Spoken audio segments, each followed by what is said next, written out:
Assalamualaikum warahmatullahi wabarakatuh.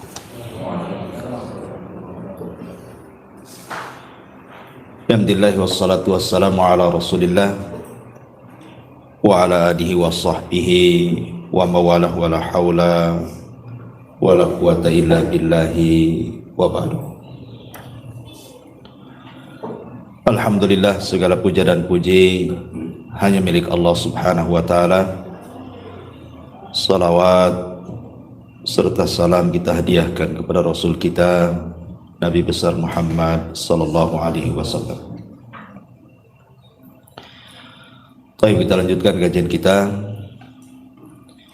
masih membahas tafsir dari surah Al-A'la, dan kita masuk pada ayat kedua dan seterusnya.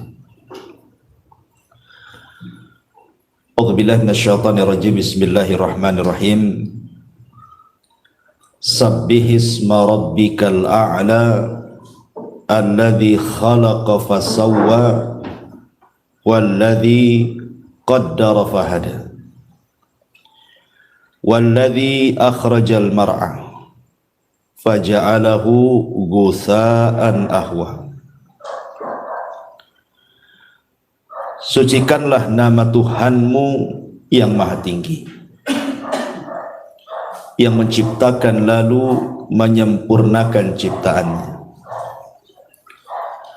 yang menentukan kadar masing-masing dan memberikan petunjuknya, yang menumbuhkan rerumputan lalu dijadikannya rerumputan itu kering sehingga menjadi kehitam-hitaman. Taib. Di sini Allah Subhanahu wa taala setelah menyebutkan ayat pertama seruan untuk mensucikan nama Tuhannya yang maha tinggi, maka Allah katakan alladzi khalaqa fasawwa. Dialah yang khalaqa, menciptakan segala sesuatu, fasawwa, dan menyempurnakan ciptaannya. Kalimat khalaqa fasawwa ini selalu diulang-ulang. Allah Subhanahu wa taala kalau menyebut khalaqa, menciptakan, maka kalimat setelahnya biasanya fasawwa, menyempurnakan. Contoh umpamanya Allah Subhanahu wa taala mengatakan inni khaliqun basharan minatin fa idza sawaituhu wa nafakhtu fihi min ruhi faqa'u lahu sajidin. Sesungguhnya aku menciptakan manusia dari tanah, maksudnya Adam. Maka apabila aku menyempurnakannya, maka aku tiupkan ruhku kepadanya, maka bersegeralah kalian wahai para malaikat sujud kepada Adam.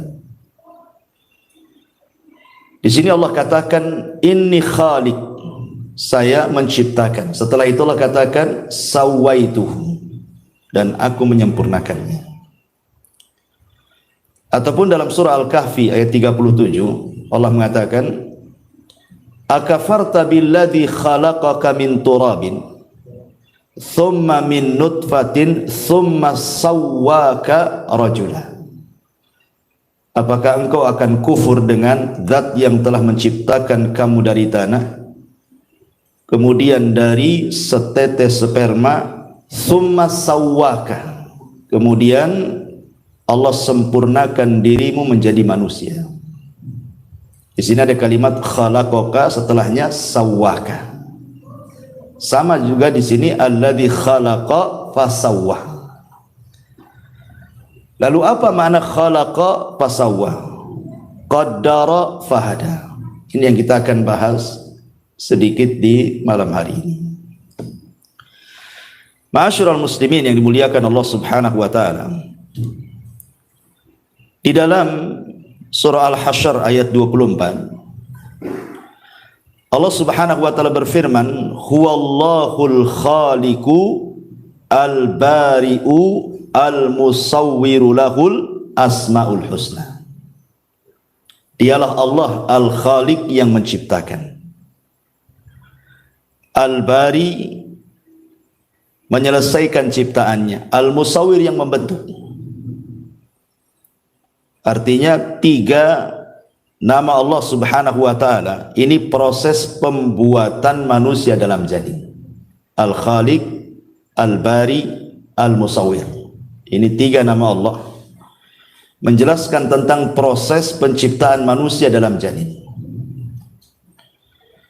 Dan kita tahu bahwa di antara kuasa Allah Subhanahu wa taala, ikhwan, Allah Subhanahu wa taala ketika menciptakan manusia itu dalam proses, tidak sekali ciptaan. Allah mengatakan wallahu khalaqakum atwarah. Dan Allah Subhanahu wa taala menciptakan kalian itu dalam tingkatan kejadian. Artinya bukan dalam satu kejadian saja. Dari ciptaan ke ciptaan, dari ciptaan ke ciptaan, dan begitu seterusnya. Barulah kemudian menjadi manusia. Kita lihat dalam hadis Abdullah ibn Mas'ud radhiyallahu an, ketika Nabi SAW menjelaskan tentang proses penciptaan manusia. Kata Nabi SAW, bahwa manusia itu dikumpulkan selama 40 hari dari segumpal air mani. Kemudian 40 hari berikutnya berubah menjadi segumpal darah. Kemudian 40 hari berikutnya menjadi segumpal daging. Baru setelah itu diutus malaikat dan ditiupkan ruh kepadanya, seraya dicatat rizkinya, amalnya, ajalnya, bahagia dan celakanya. Begitu dalam hadis Abdullah ibn Mas'ud radhiyallahu anhu. Artinya bahwa Allah menciptakan manusia itu dalam penciptaan ke penciptaan. Pertama Allah ciptakan segumpal sperma dulu. Sperma laki-laki yang masuk kepada rahim perempuan ini jumlahnya jutaan, ikhwan. Begitu kan, sampai 20 sampai 300 juta. Tapi yang satu saja kan yang jadi. Jadi dari sekitar 300 juta itu yang jadi cuma satu. Kalau yang satu ini jadi, maka yang lainnya mati dan akan menjadi makanannya. Artinya bahwa kalau seandainya Allah takdirkan nih yang 300 juta itu hidup semua jadi manusia, kira-kira Batam ini cukup enggak? Seandainya setiap satu orang ketika mengeluarkan sperma itu membuahi 300 juta per orang kali penduduk Batam ini, kira-kira cukup enggak Batam ini? Enggak akan cukup. Oke, dengan Tanjung Pinang, Sak Kepri enggak akan cukup.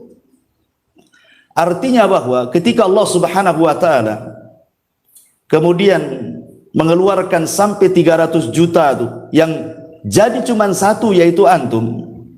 Ini nikmat Allah Subhanahu wa taala. Berarti antum dipilih dari 300 juta itu. Nikmat kan itu ya, nikmat. Rupanya kita pula yang dipilih dari 300 juta itu. Lah ketika Allah Subhanahu wa taala sudah memilih kita, penciptaan yang pertama dalam bentuk sperma dulu. Ini penciptaan pertama, atwar pertama. Kemudian taur yang kedua, atwar yang kedua, 40 hari berikutnya baru segumpal daging, darah dulu. Setelah itu Allah ciptakan lagi dari segumpal darah menjadi segumpal daging. Lihat, dari ciptaan ke ciptaan, dari ciptaan ke ciptaan. Itulah yang Allah katakan wallahu khalaqakum atwara. Dan Allah ciptakan kalian itu bukan dalam tingkatan kejadian satu kali saja, tapi bertingkat-tingkat. Dan ini kuasa Allah Subhanahu wa taala. Walaupun dalam hadis Abdullah ibn Mas'ud itu menjadi khilaf kapan ruh itu ditiup kepada janin. Karena biasanya janin itu di umur 40 hari saja sudah ada gerakan. Sudah ada gerakan tuh. Tanyalah ke istri antum yang hamil. Sudah ada gerakan tuh. Kalau pamannya kita datang ke dokter kan itu ya, nanti di USG kan ada gerakannya. Apakah gerakan ini maknanya ruh yang ditiupkan pada 40 hari pertama? Ataukah ruh itu ditiupkan setelah 4 bulan, artinya 40 hari ketiga. 40 hari kan gitu ya. Kalau digenapkan menjadi 4 bulan. Ada yang mengatakan bahwa di 40 hari pertama itulah ruh ditiupkan. Karena ada tajrubah. Buktinya ada gerakan di situ. Berarti hidup. Karena itu, kalau hidup berarti ada ruhnya. Tapi ada yang mengatakan bahwa tidak, ruh itu ditiupkan oleh Allah Subhanahu wa taala lewat malaikat yang menjaga rahim itu ketika bayi berusia 44 bulan atau 40 yang ketiga. Berdasarkan zahir hadis, ya kan, zahir hadisnya kan begitu. 40 pertama segumpal mani, 40 hari kedua segumpal darah, 40 hari ketiga segumpal daging, baru ditiupkan roh. Nah, berarti setelah 4 bulan baru tiupkan roh. Dan ini yang banyak dikuatkan oleh jumhur mayoritas para ulama. Jadi roh ditiupkan itu ketika janin berusia 4 bulan. Dari sini berlaku hukum-hukum fikih nantinya. Ya, seperti umpamanya kalau kegugurannya sebelum 4 bulan berarti bukan keguguran manusia. Ya, keguguran daging gitu saja. Tidak perlu dimandikan, tidak perlu dikafankan, tidak perlu disolatkan, tidak pula dikuburkan di kuburan kaum muslimin karena belum jadi orang. Ya. Tapi kalau kegugurannya setelah itu lain lagi ceritanya, sudah jadi orang kan gitu ya. Termasuk juga darah yang keluar. Kalau wanita keguguran di bawah 4 bulan berarti darahnya bukan darah haid. Dia masih harus sholat. Ya, harus sholat. Itu dianggap istihadah.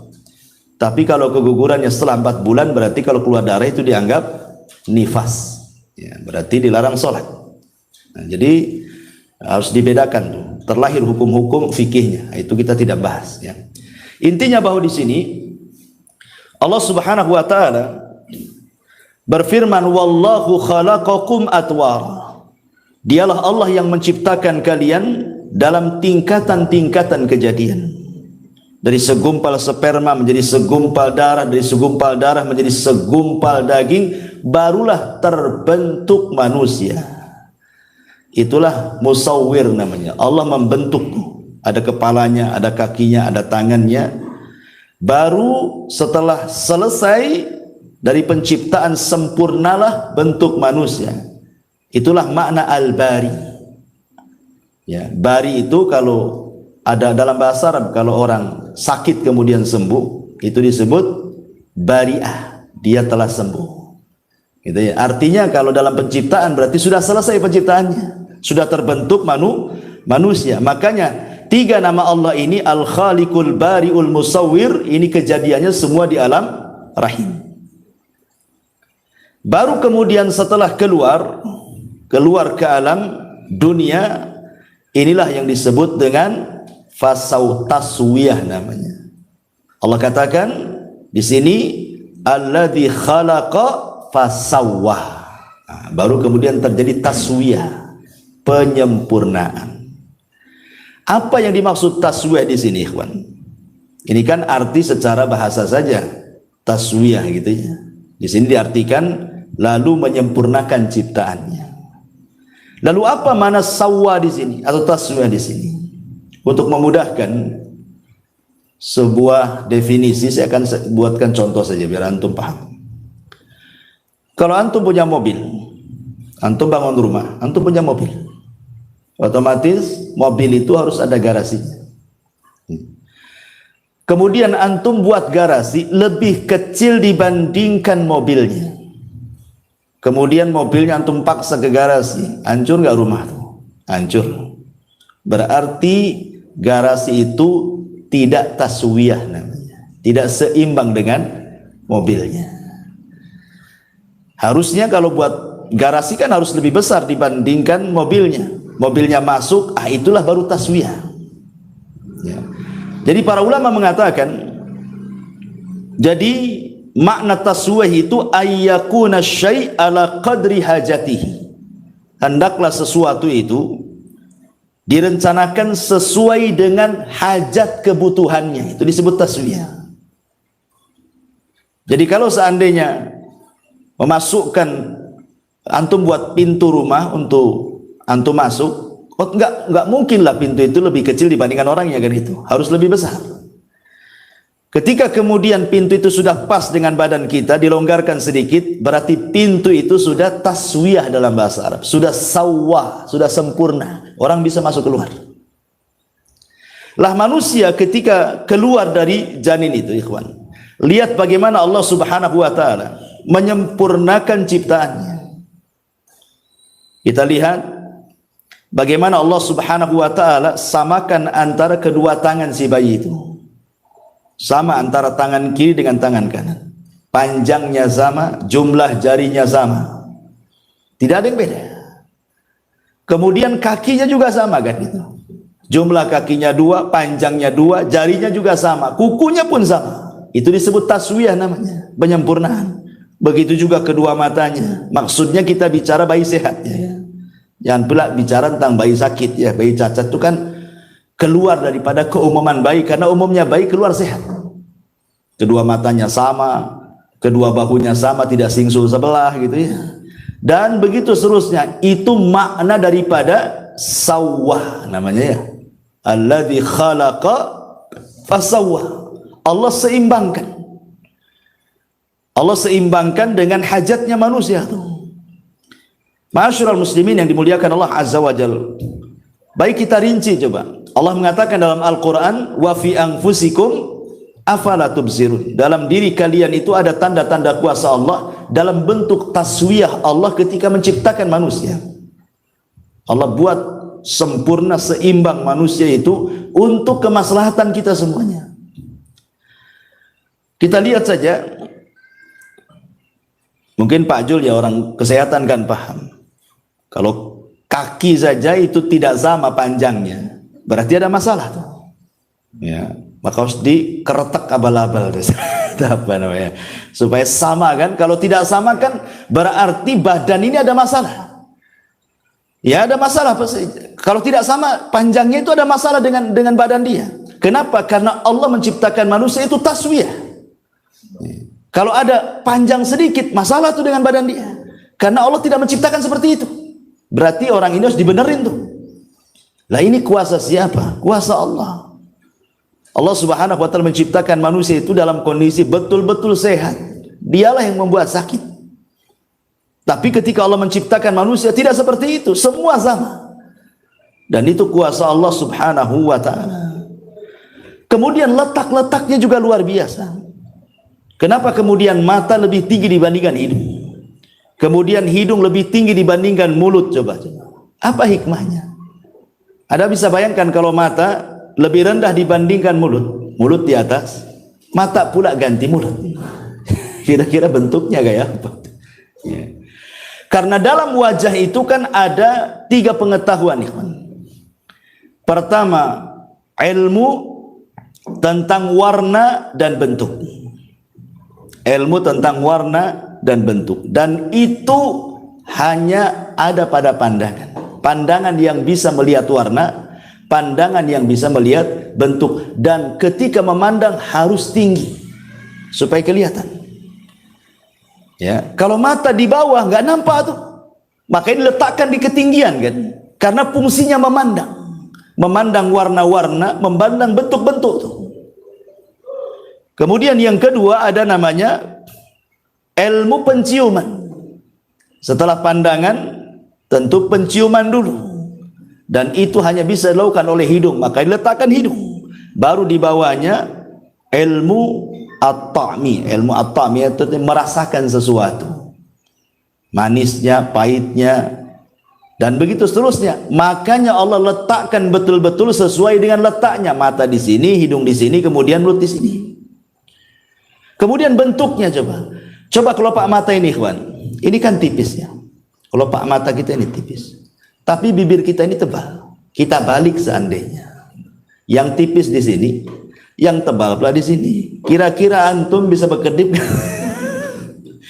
Kalau seandainya di kelopak mata itu setebal bibir, gak bisa antum berkedip. Makanya Allah Subhanahu wa taala buat tipis tuh di sini kelopak mata itu, kulitnya. Dan bibir ini dibuat tebal supaya bisa bicara. Begitulah Allah Subhanahu wa taala betul-betul gitu ya, taswiyah itu mensejajarkan Termasuk juga gigi kan, gerham sebelah kiri, gerham sebelah kanan, atas bawah, betul-betul seimbang. Coba kalau seandainya yang atas besar, sebelah kanan, sebelah kiri kecil, macam mana kita mau ngunyah? Nggak bisa. Ya. Jadi ini kuasa semua, kuasa Allah subhanahu wa ta'ala yang memang Allah subhanahu wa ta'ala sudah buat sedemikian rupa. Makanya Allah mengatakan, laqad khalaqnal insana fi ahsani taqwim. Sungguh manusia itu dibentuk dengan sedemikian rupa. Ya, luar biasa. Seperti namanya, kenapa tangan ini agak kering, basahnya sedikit gitu ya. Kaki lebih kering lagi, basahnya lebih sedikit lagi. Tapi kalau muka biasanya kan berminyak, basahnya lebih banyak kan itu ya. Nah, ini kan juga ada rahasianya. Karena memang kaki ini tempat berpijak. Ya otomatis juga harus ada minyak-minyak sedikit lah berkilo-kilo kan gitu. Jadi memang sudah diatur oleh Allah subhanahu wa ta'ala. Ini baru yang zahir ya dalam badan kita saja. Sudah sedemikian rupa ciptaan Allah subhanahu wa ta'ala. Allah letakkan luar biasa. Ya, telinga juga tidak besar separuh. Ya sama seimbang. Mendengarnya pun subhanallah. Ketika kita mendengar loh telinga kanan, telinga kiri. Jangan cerita telinga sakit ya, telinga sehat ya. Itu sama saja. Tidak mungkin orang memanggil gitu ya, kata kanan itu manggil mau ngasih duit gitu ya. Kata telinga bukan itu debt collector. Tidak mungkin juga kan. Artinya kan tidak mungkin berselisih pandangan itu. Pandangan mata juga nggak berselisih. Tetapi dalam anggota badan tidak semua harus berpasangan. Seperti hati kan sendiri dia. Hati itu sendiri. Kenapa? Karena hati itu adalah raja. Dalam anggota badan kita itu harus ada rajanya. Hati kita itulah rajanya. Sebab kalau seandainya hati ada dua, masalah. Ya, kata hati pertama, langkahkan kaki kiri. Kata hati yang kedua, mundurkan kaki kanan. Kapan mau maju kan? Yang satu minta mundur, yang satu minta maju kan tidak bisa juga. Begitulah Allah subhanahu wa ta'ala letakkan setiap manusia itu ada pimpinannya. Hati kita itulah. Makanya Imam Dzul Qayyim mengatakan, al-qalbu kal malik. Oh, hati itu seperti raja. Anggota badan ini hanya ngikut saja. Ma'asyiral muslimin yang dimuliakan Allah Subhanahu wa taala. Kemudian Allah mengatakan di sini alladzi khalaqa fasawwa. Dialah yang telah menciptakan dan menyempurnakan ciptaannya. Kemudian Allah mengatakan walladzi qaddara fahada. Apa makna qaddara fahada? Di sini diartikan yang menentukan kadar masing-masing dan memberikan petunjuk. Ada yang mengatakan bahwa walladzi qaddara, setelah Allah Subhanahu wa taala mengatakan khalaqa, menciptakan manusia di perut ibu kita, kemudian menyempurnakannya. Kemudian Allah Subhanahu wa taala qaddar. Qaddar itu artinya qaddara makhrajal khuruj. Qaddara makhrajal khuruj. Jadi Allah Subhanahu wa taala takdirkan bahwa janin ini sudah diletakkan di mana dia letak, keluar dari rahim seorang ibu. Allah tidak keluarkan dari mulut seorang wanita. Allah juga tidak mengeluarkan dia dari lubang duburnya. Tapi Allah Subhanahu wa taala sudah mentakdirkan dia memang harus keluar dari situ. Ya, dari kubulnya. Dan itu maknanya qaddar. Kemudian fahada, setelah itu kemudian Allah berikan petunjuk untuk kehidupannya. Dia pun kemudian langsung mencari makanannya dari susu ibunya.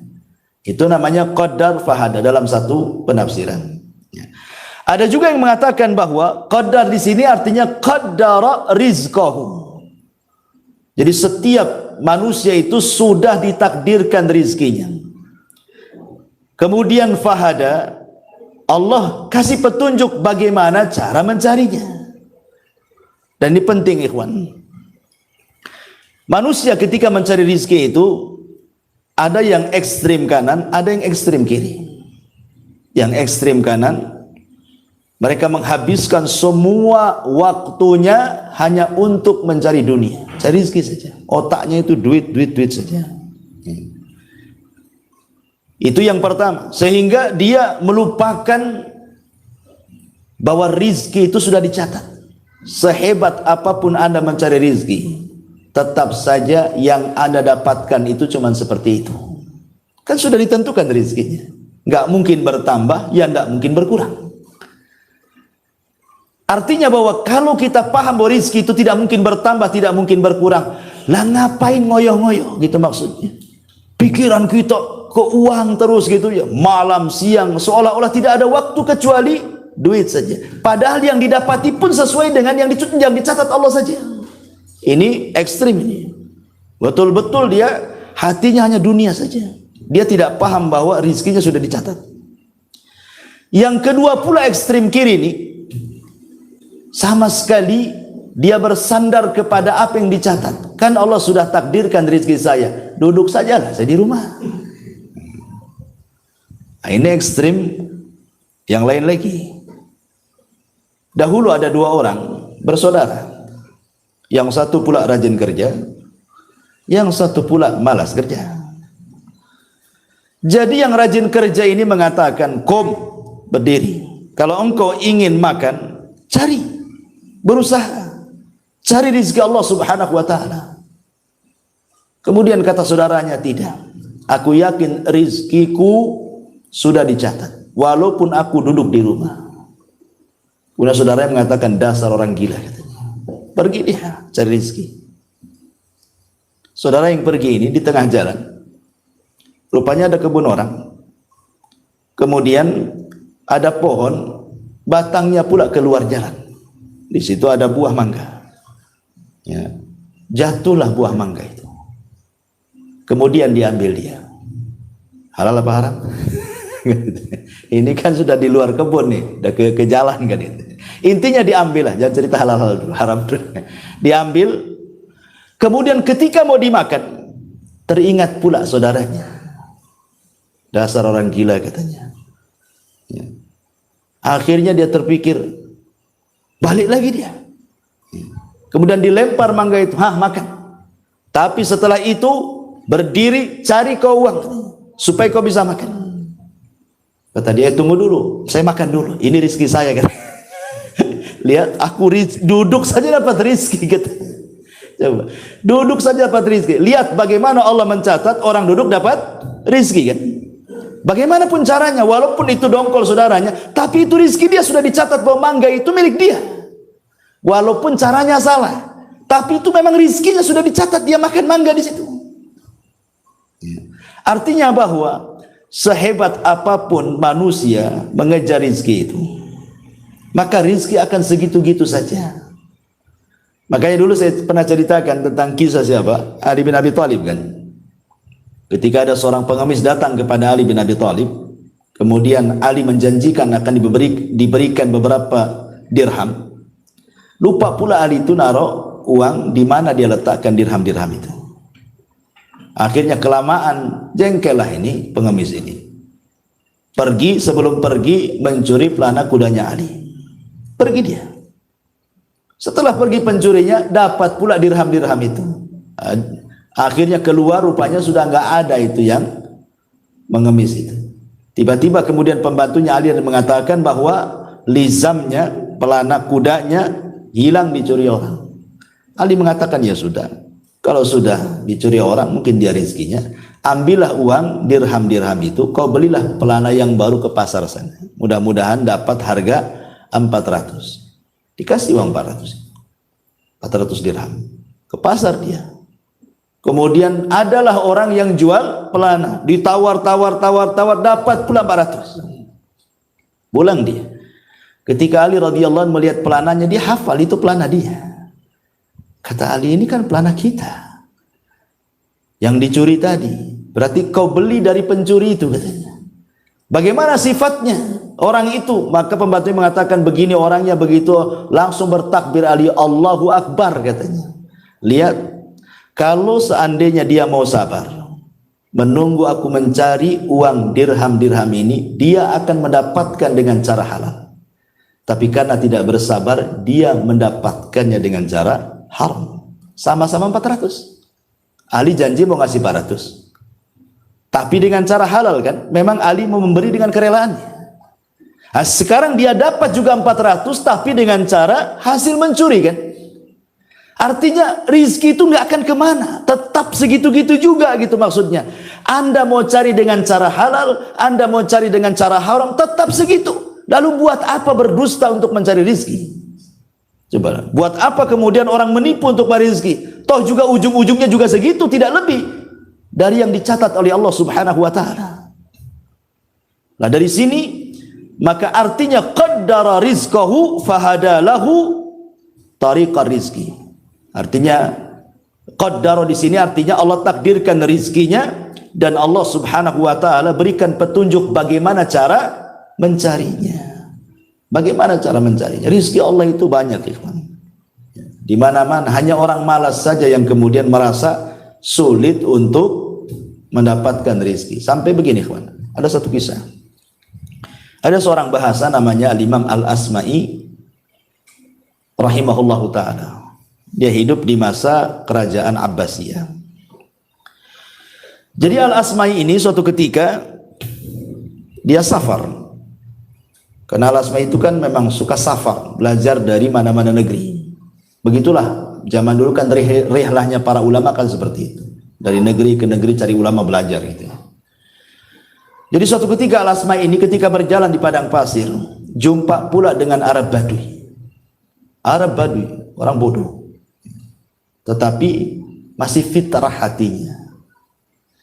Jadi ketika kemudian Arab Badui ini bertanya, siapa kamu? Saya Al-Asma'i dari suku Asma. Oh, Anda Al-Asma'i, dari mana kau datang? Dia mengatakan dari negeri yang di situ dibacakan kalam-kalam Allah. Arab Badui ini bingung karena tidak pernah mendengar Al-Quran, tidak pernah juga melihat Al-Quran seperti apa, tidak pernah membaca Quran, sama sekali tidak tahu Quran.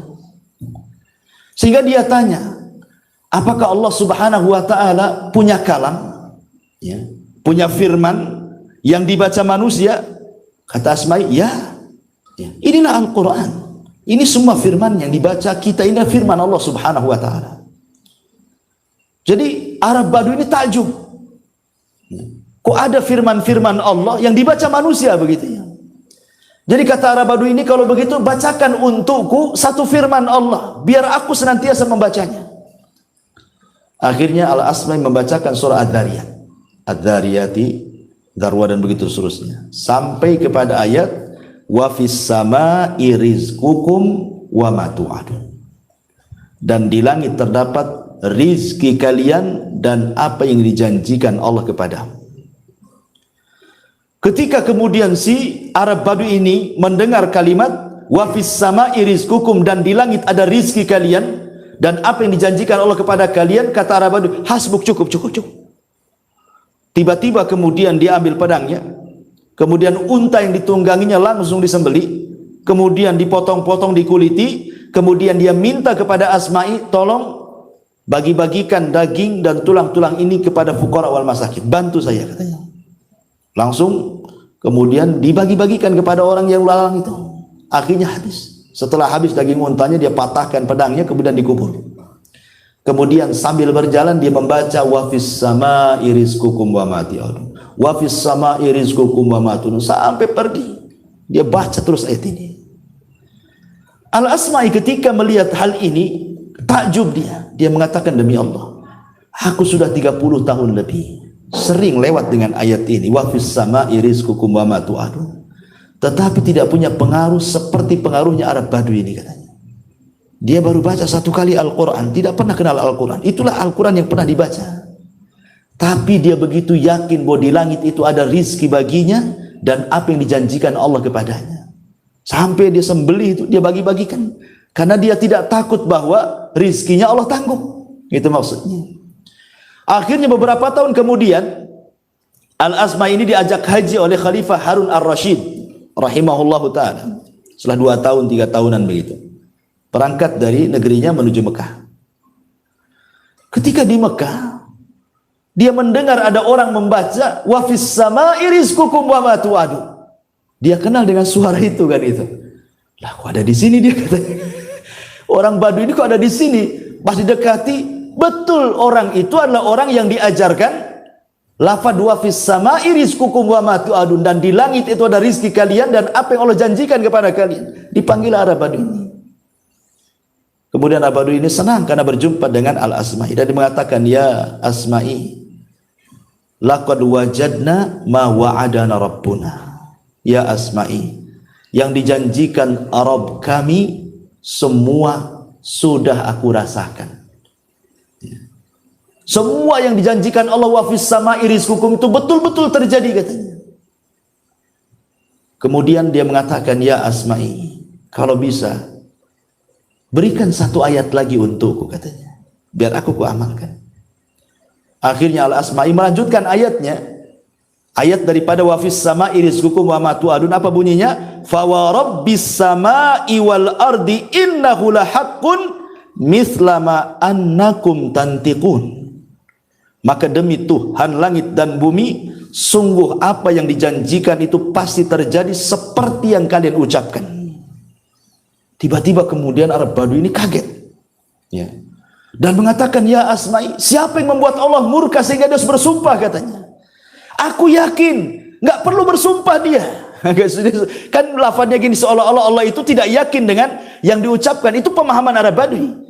Ketika dia mengatakan wa fis sama'i rizqukum wa ma tu'adun, dan di langit itu ada rezeki kalian apa yang dijanjikan kepada kalian, tiba-tiba Allah menekan dengan sumpah, maka demi Tuhan langit dan bumi, sungguh apa yang dijanjikan itu pasti terjadi seperti apa yang kau ucapkan. Jadi seolah-olah khitabnya kepada Arab Badui, ya Asma'i, siapa yang membuat Allah murka sehingga harus bersumpah katanya? Aku yakin dengan itu, tidak perlu bersumpah Allah itu katanya. Akhirnya kemudian dia pun ketakutan kepada Allah, disangkanya Allah murka kepadanya, karena dalam ayat itu ada sumpah masalahnya, ya. Seolah-olah Allah murka, dia mengatakan siapa yang membuat Allah murka gitu kan. Akhirnya dia pun terserang jantung dan mati seketika, ya, ketika dia mengatakan seperti itu. Asma'i tertegun lagi, Masya Allah, kok ada orang tidak pernah membaca Quran, hanya mendengar sekali bacaan, tapi pengaruhnya luar biasa. Itu maksudnya keyakinan kepada wa fis sama'i rizqukum wa ma tu'adun, itu bahwa di langit ada rizki yang Allah subhanahu wa ta'ala akan anugerahkan kepada kalian dan apa yang Allah janjikan kepada kalian.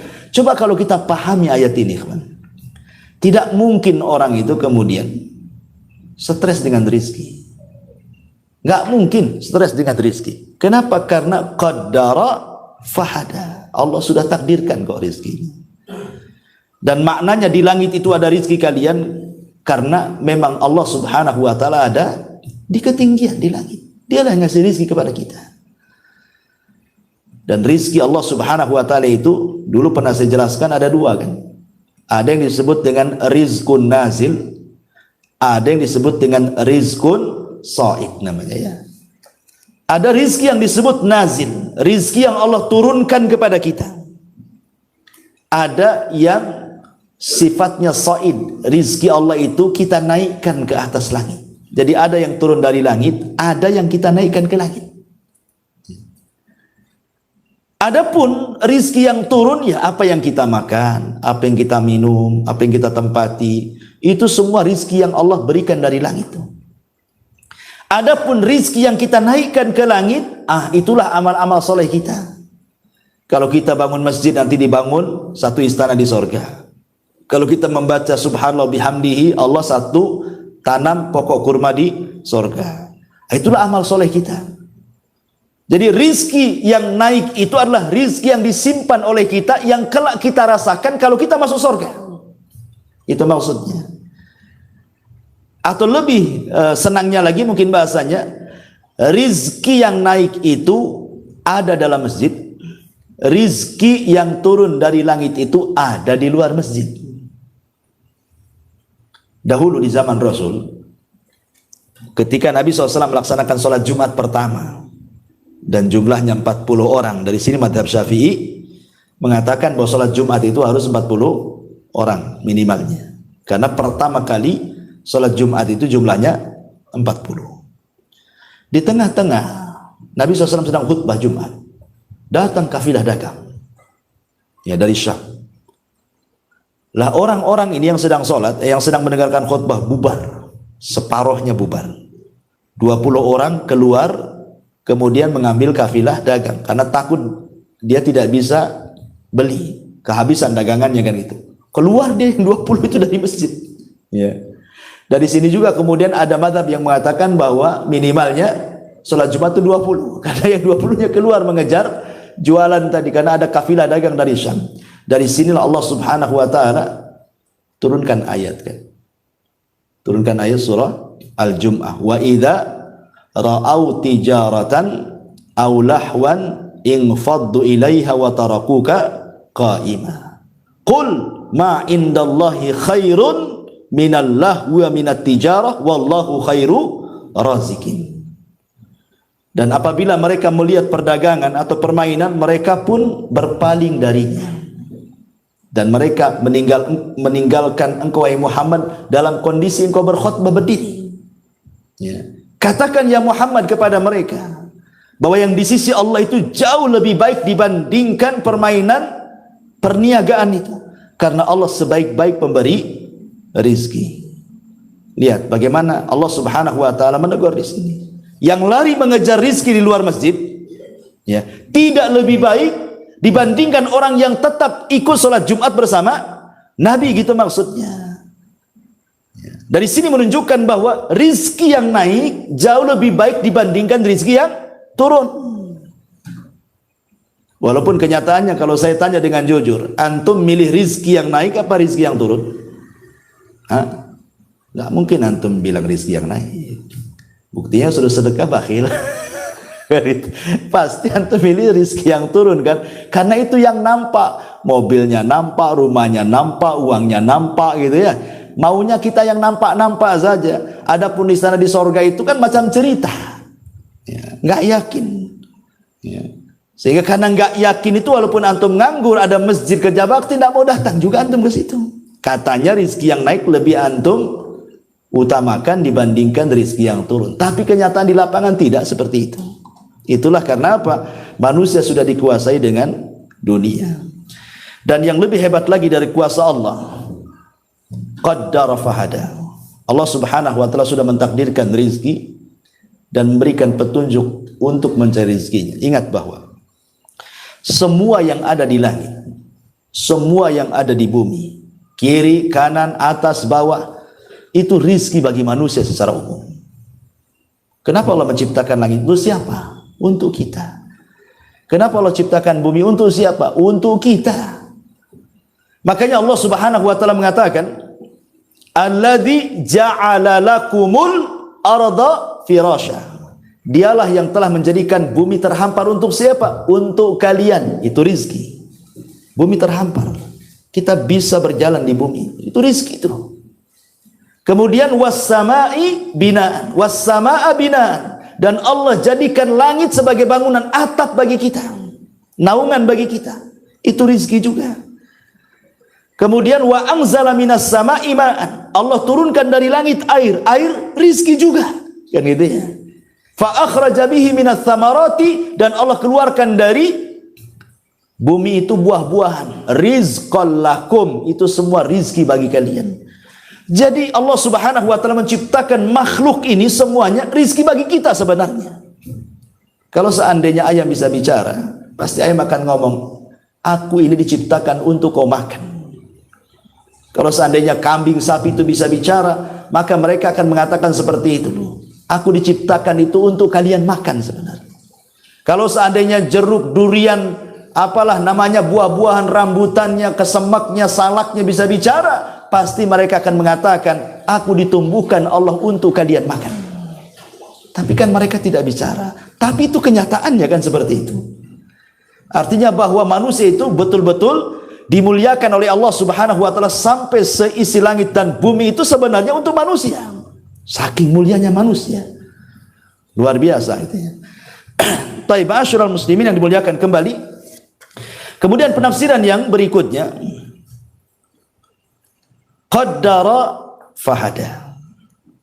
Allah tentukan rizkinya, kemudian Allah berikan petunjuknya bagaimana cara mencari rizkinya. Terkadang ikhwan, ada makhluk yang Allah ciptakan itu madarat bagi manusia.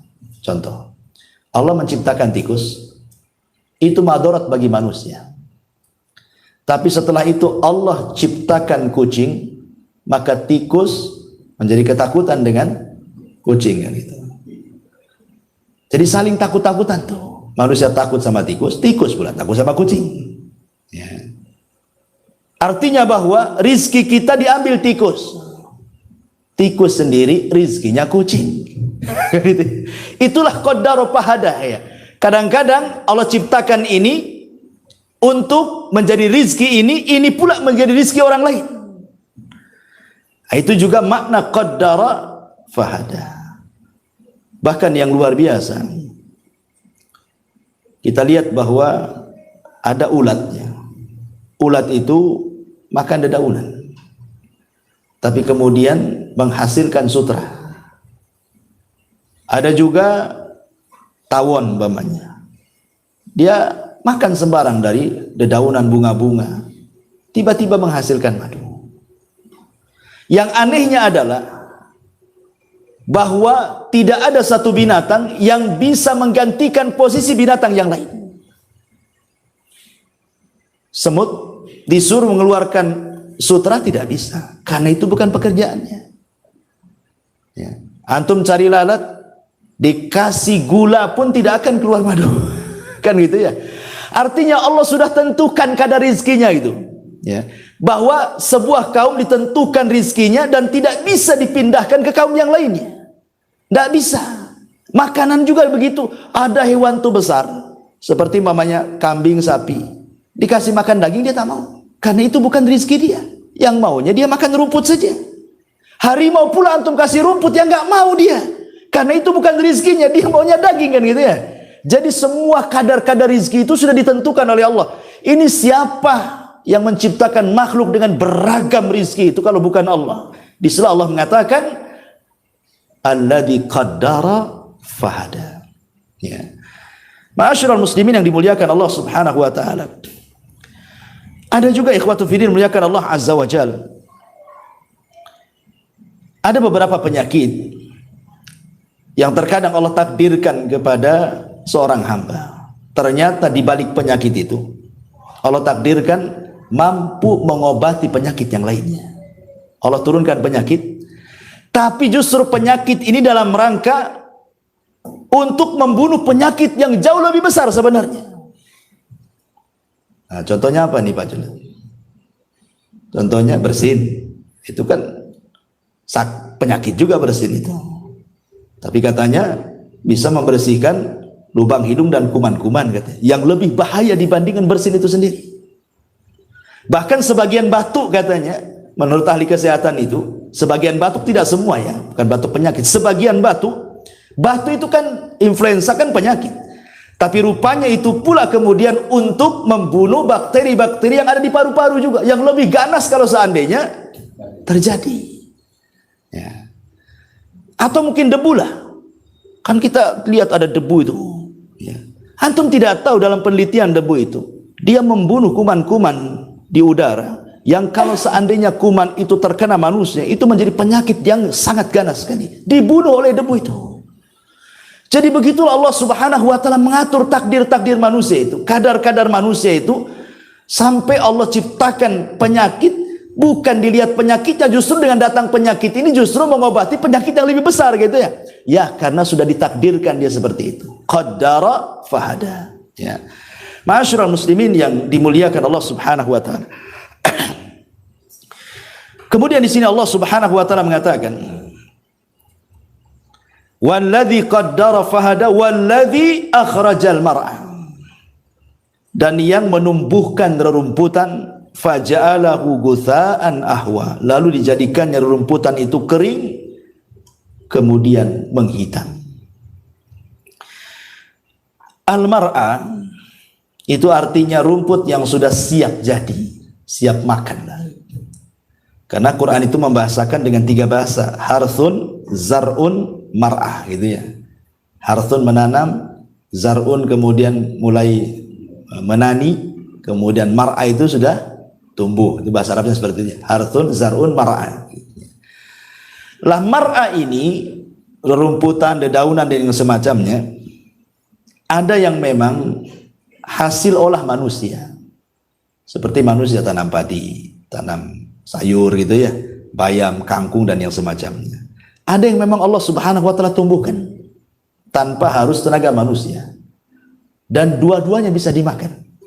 Manusia juga makan rumput, ya bukan jenis rumput yang dimakan kambing tentunya ya. Maksud rumput di sini ya bayam gitu ya. Kangkung itu kan jenis-jenis rumputan juga, mar'ah dalam bahasa Arabnya. Ya. Dan subhanallah, kita lihat bahwa tidak semua binatang juga makan rumput. Tidak semua binatang makan rumput. Ya. Tetapi kebanyakan binatang-binatang yang dimakan manusia, mereka makan rumput. Kambing makan rumput. Ya. Sempat kambing kayak harimau, ikhwan. Apa nggak susah hidupan? Siapa yang mau ternak kambing? Coba sempat kambing atau yang lebih besar sapi makan daging kayak harimau. Nggak ada orang ternak sapi kan. Bagaimana Allah berikan nikmat buat binatang-binatang ternak yang hidup sehari-hari bersama manusia itu. Ada kemiripan makan dengan kita. Ya, supaya kita mudah. Ya, mudah makan dagingnya. Sempat dia kayak harimau. Nggak ada yang makan daging sapi. Ya, antum pun takut dimakan dia. Kan itu ya. Bagaimana Allah Subhanahu wa taala memberikan nikmat yang luar biasa. Ya. Ma'asyiral muslimin yang dimuliakan Allah Azza wa. Kemudian Allah mengatakan, "Walladzi akhrajal mar'a", dialah yang menumbuhkan mar'a. Dialah yang menumbuhkan segala sesuatu itu yang menumbuhkan Allah, ikhwan. Segala sesuatu yang menciptakan Allah. Dia khalaq. Tumbuh itu menumbuhkan karena ada seorang dokter, orang yang sudah titel doktor di Amerika sana. Ya. Kita tahu bahwa dia mau eksperimen soal menetaskan telur di sebuah kotak, kemudian dikasih listrik dengan suhu sekian. Ya. Kita tahu bahwa lihat ayam ketika mengerami telur. Ayam ketika mengerami telur kan kadang-kadang dia ngerami, kadang-kadang dia pergi. Ya. Nanti dibalik tuh sama ayam telur itu, nggak dalam satu posisi kan. Nanti dibalik. Karena bawah itu biasanya makanan untuk yang di atas, makanya dibalik-balik. Jadilah dia ayam. Sehingga kemudian sang dokter ini, dia coba kemudian membuat eksperimen. Dibuatlah kotak dengan suhu seperti ayam mengerami telurnya, suhunya sekian. Dibuat. Dia tidak paham kalau ayam itu membolak-balikan telur. Dia biarin aja seperti itu. Akhirnya sudah lama tak jadi-jadi, semua busuk telurnya. Semua busuk telurnya. Coba. Siapa yang ngajari ayam mengerami sehingga tidak ada yang mati, semua netes. Ini dokter belajar. Dia sekolah namanya titelnya dokter. Artinya kan dari SD, SMP, SMA, S1, S2 dokter kan begitu kan. Dia tidak bisa menetaskan telur. Ayam tidak belajar SD, SMP, SMA, nggak ada. Ya kan? Dokter ini lupa bahwa walladzi qaddara fahada, walladzi akhrajal mar'a. Itu dia lupa di situ. Bahwa yang menakdirkan, yang menciptakan, yang menumbuhkan itu Allah. Ya. Makanya ayam tidak belajar pun bisa dia menetaskan anak-anaknya walaupun dia tidak punya ilmu menurut ilmu manusia. Nah, itu yang harus dipahami. Bahwa walladzi akhrajal mar'a, yang dialah Allah yang mengeluarkan, yang menumbuhkan, yang menciptakan tumbuh-tumbuhan, rumputan dan segala jenis pepohonan yang ada di bumi. Kita harus pahami dan sebagai bentuk tauhid rububiyah kita kepada Allah Azza wa Jalla. Faja'alahu gutsa'an ahwa, lalu dijadikannya rumput-rumput itu kering kehitam-hitaman. Maknanya kita disuruh belajar kepada rumputan. Manusia itu kurang lebih dengan rerumputan, dengan padi juga.